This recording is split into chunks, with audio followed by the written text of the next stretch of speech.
Bonjour à tous, alors aujourd'hui pour ce nouveau lieu historique nous allons changer de pays puisqu'après avoir traité la Bastille à Paris et la Tour de Londres, nous allons aujourd'hui voir l'Empire State Building et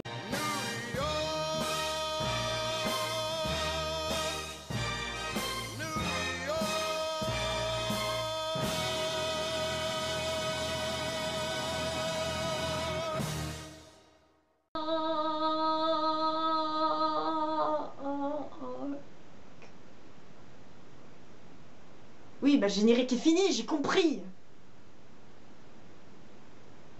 Donc, l'Empire State Building est un immense gratte-ciel de 381 mètres, enfin 443,2 mètres avec l'antenne, et compte 102 étages, mais seuls 85 sont occupés par des bureaux. Il est devenu alors le plus grand gratte-ciel depuis l'attentat des tours jumelles au World Trade Center, surtout que c'est le premier à avoir dépassé les 100 étages.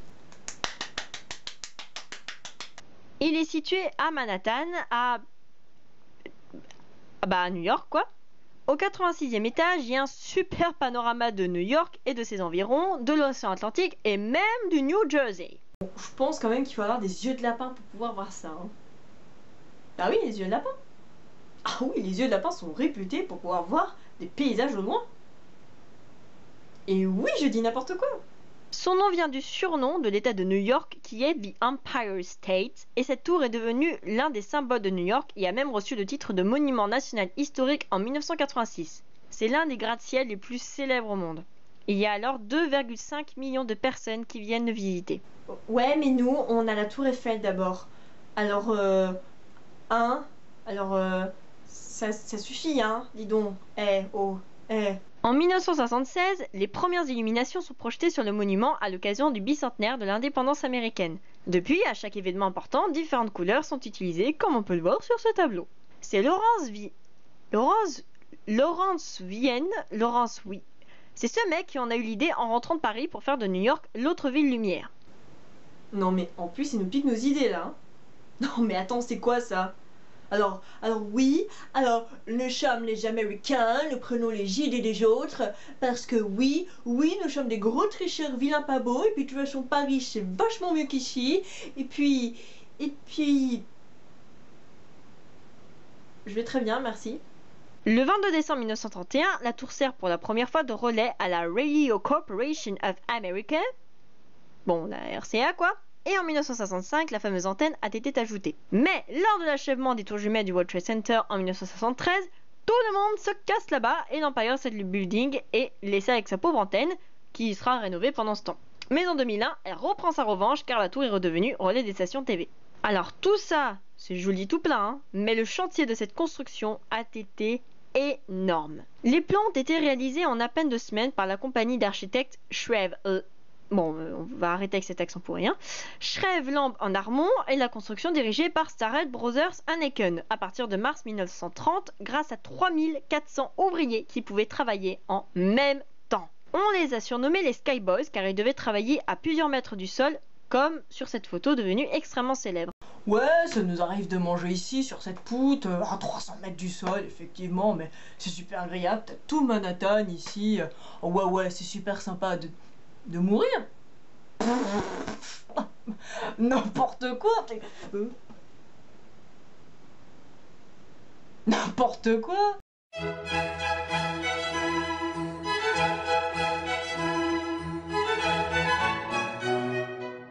Mine de rien, il y a eu 5 morts.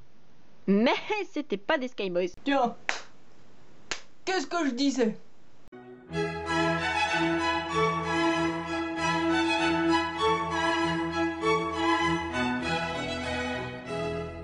Pour 4 étages et demi par semaine, la construction dura 1 an et 45 jours et la tour a été inaugurée le 1er mai 1931, soit avant la date prévue. Manque de peau, 1931, c'est pas vraiment la bonne période pour ouvrir des bureaux. Eh bien oui, en 1929, c'est le crash de Wall Street et le début de la Grande Dépression. Le 24 octobre 1929, 6 millions d'actions sont vendues et comme je ne pige rien au système économique, en gros, tout le monde est triste, c'est la grosse merde, personne n'a de boulot, c'est la catastrophe. Le crash de 29 a entraîné une autre valeur du bâtiment, car au départ, la construction a coûté 40 948 900 $, et sa valeur sera de 24 718 000 $ au final. Nous avons perdu 16 230 900 $.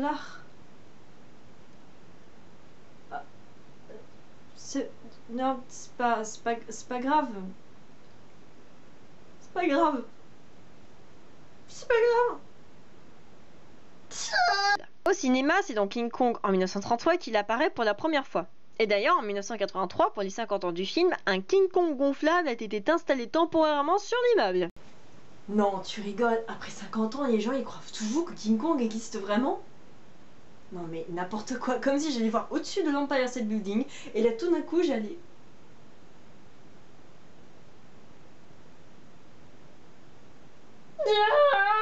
Mais il apparaît aussi dans beaucoup d'autres films comme Empire d'Andy Warhol, Les Gendarmes à New York.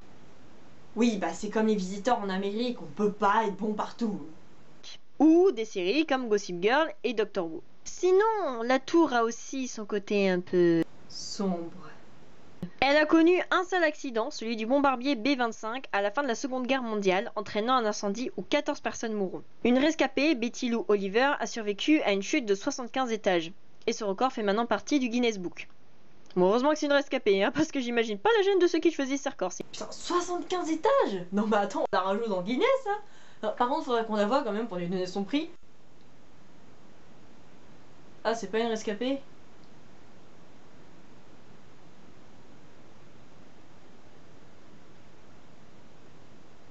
Il y avait pas une nana qui avait des super longs ongles? Ce serait pas mal ça comme record quand même. Ouais, je pense, ouais. Nota bene, ce record existe vraiment. Malheureusement, d'autres morts s'ajoutent avec 30 personnes qui se sont suicidées en sautant depuis le haut de la... En revanche, il y a d'autres personnes qui sautent pour le plaisir. Ah non, non, mais... Non, mais c'est vrai, c'est pas... Non, mais c'est pas de l'humour, non. Non, mais vraiment... Le 24 avril... Le 24 avril 1986, 2 parachutistes anglais ont sauté, mais l'un des deux a été attrapé par la police. L'américain David Corliss fait la même erreur le 28 avril 2006 et s'est arrêté avant même d'avoir sauté. Loupé! En 1994, c'est au tour d'un grimpeur français, cette fois Alain Robert, qui a monté les 380 mètres de la tour sans matériel.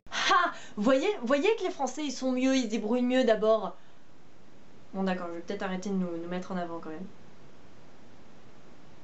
Mais c'est pas ma faute si les autres ils sont pas doués. Enfin bref, ce sont des gros malades. L'Empire State Building est devenu un emblème de New York de par sa hauteur et également de son apparence qui est maintenant typique de la ville. Une construction à l'emplacement même du World Trade Center pourrait le détrôner. Mais il reste quand même avec une histoire et une renommée déjà bien affirmée. Et si je devais faire retenir une chose de cet épisode, ce serait... Vous êtes des gros tricheurs!